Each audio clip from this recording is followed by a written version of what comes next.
Meet San Francisco's Joe McMoneagle. He was once hired to use his skill for Army intelligence. According to McMoneagle, he first recognized what he says is his unusual gift while serving with the Army in Vietnam. Later, after reporting a near-death experience, he was recruited into a unique intelligence program. The military employed McMoneagle as one of what they call their remote viewers. Hoping to witness McMoneagle's skills in action, we asked British program researcher Rachel Curran to select a number of locations around San Francisco. She's never visited the Bay Area before, and her choices are random. McMoneagle has not met Curran. Miles away, he'll work in a closed room trying to visualize a place she selects.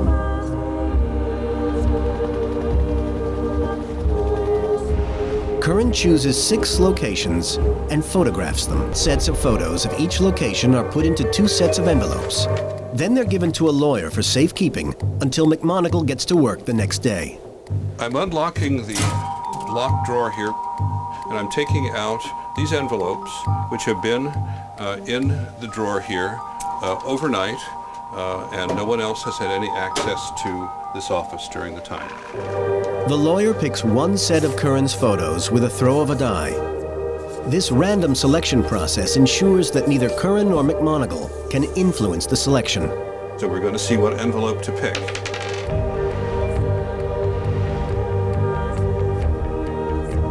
Well, this is the one we chose. You're welcome. Until she opens the envelope, Curran has no idea which location has been chosen. This ensures our researcher can't accidentally give away any secrets. Curran drives to the location in the photo. McMoneagle will now try to describe what Curran is seeing. McMoneagle works from the Palo Alto offices of Ed May. Neither man has any idea who Curran is or where in San Francisco she's going. By 10:30 this morning, our target person named Rachel is at the site. And my question is, do you know her or have you ever met her in the past? No, I haven't. He will try via remote viewing to see what Curran sees.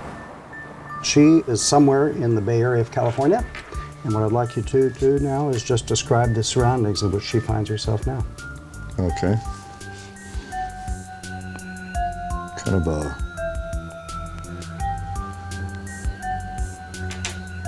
half arch. There's something dark about it. Like there's something kind of darkness. McMoneagle sets himself a 30-minute deadline to describe Rachel's surroundings. 20 minutes in, and he says he's making progress in detailing the secret location he's been asked to describe. You get a feeling like she had to park somewhere through a tunnel or something, or under an overpass. Like a walkway of some kind under an overpass.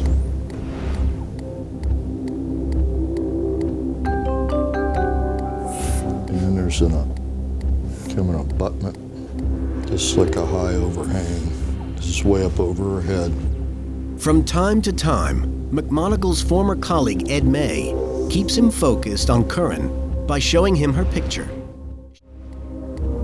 We have a garden. It's a formal garden. Formal garden's got paths, an open area in the center, with trees. And there's some kind of artwork, some kind in the center. But this artwork is very bizarre. Set in gravel, stone. McMoneagle lists features he believes will be found at Curran's secret location. He concentrates hard for nearly half an hour. Finally, he says he's received some images. But how accurate will they prove to be? A private telephone call to the film crew establishes Curran's location. They don't tell McMoneagle, but instead take him with them to where she's waiting. In an attempt to double-check the accuracy of McMoneagle's description, May carries out a parallel test.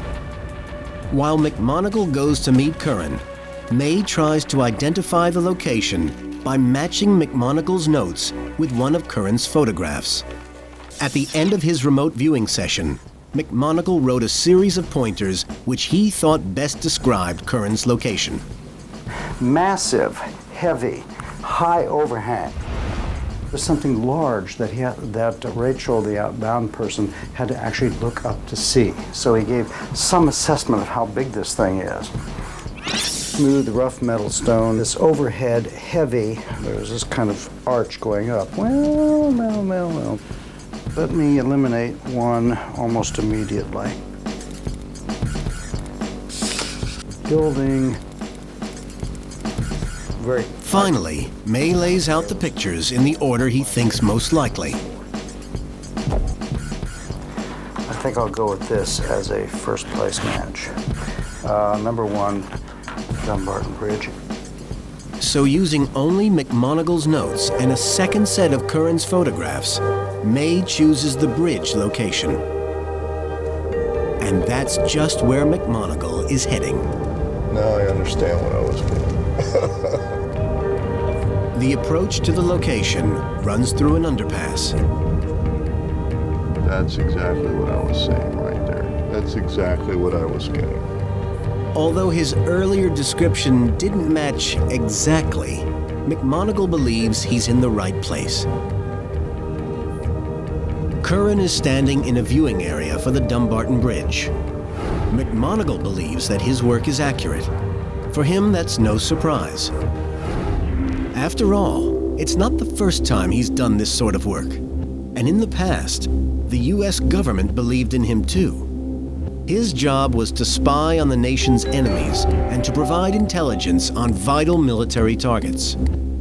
McMoneagle was part of the once top-secret Project Stargate. McMoneagle says he and his colleagues pinpointed hidden military bases. Bases that were on the other side of the world. Joe McMoneagle says he learned of his skills about 25 years ago.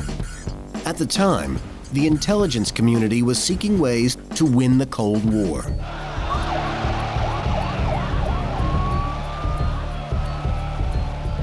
November 4th, 1979. The hostage crisis in Iran. The start of a 444-day ordeal for an American administration desperate to bring the hostages home alive. The administration tries anything: conventional intelligence techniques, and an unusual asset. Continents away from Iran, this inconspicuous hut at Fort Meade, Maryland, housed the top-secret Project Stargate. It employed people who believed they could sense events thousands of miles away. The CIA termed their ability remote viewing.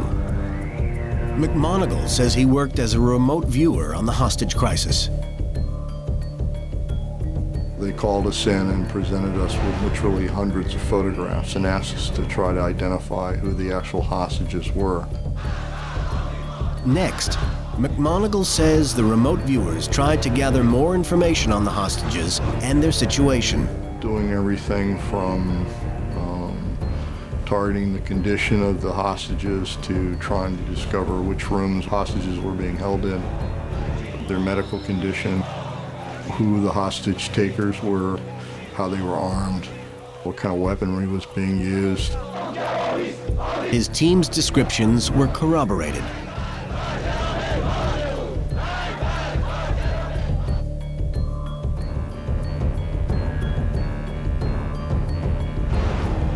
The remote viewing team lasted for more than 2 decades after its inception, when the CIA heard of early telepathic experiments conducted by quantum physicist Hal Puthoff.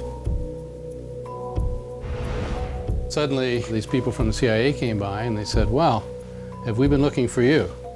And I said, "Well, why is that?" He said, "Well, we've been investigating the rumors and the data that the Soviet Union has been involved in serious psychic research for well over a decade, spending lots of money. We have no way to evaluate this data. So we've been looking for an investigator that might look into this for us."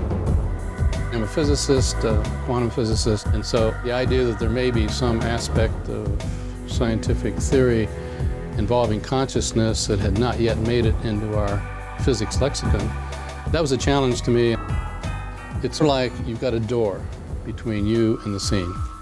And it's like you poke a small hole through the door and you get a little glimpse, and you poke another hole through the door, and you get a little glimpse. Each hole is like a subliminal perception experiment. You view something quickly. You just keep poking, and eventually the door finally has enough holes in it that it kind of crumbles, and you get a pretty good view of the scene. Viewers were asked to target a Soviet facility at Semipalatinsk in Kazakhstan. The results were remarkable. We carried out a remote viewing experiment over an hour or so, describing the layout of a facility, and finally ending up saying that the most striking feature of this site was a very large crane that rolled over the top of a building. In fact, the crane was so large that a man would only be half a wheel height. This is what, in fact, the site looks like. He was correct. There was a very large crane. It did roll over the top of the building. The National Security Council wanted to know more about what was happening inside a huge new building in the north of the Soviet Union at Severodvinsk, a port on the White Sea. I was asked to describe what was going on under the roof of this building. And the image I had was of two very large cylinders being welded together. I saw canted missile tubes. I saw a unique drive system. And all of this was taking place next to a standard-sized submarine, which I found to be dwarfed next to the size of this one that was under construction. It was absolutely huge. The size, I guess, is being almost twice the size of a standard submarine. He's the one who figured out that the building was in fact a submarine factory, even if it was half a mile from the sea with no waterway. According to McMoneagle, the proof came a few months later. About 100 days later, big bulldozers showed up and started cutting a canal to the sea. And they launched the largest submarine in the world, which was the Typhoon-class submarine. They call it the beaver tail because it's so huge and wide in the rear. I actually was awarded a Legion of Merit, one of the highest peacetime awards that can be given in the military. And I received the Legion of Merit predominantly for my remote viewing. And this is what the Legion of Merit looks like.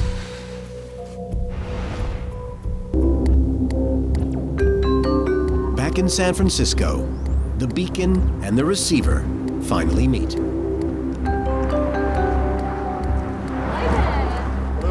are you? Good, lovely to meet you, Joe. Okay. How successful has McMoneagle been in describing her location? At 10:30 a.m., I started off with a half arch. I said it was a passage that went into an area that was curved on one side. I had a tunneling effect, very dark on the right-hand side. This is a way into wherever you were going. And I had big, heavy material with a high overhang.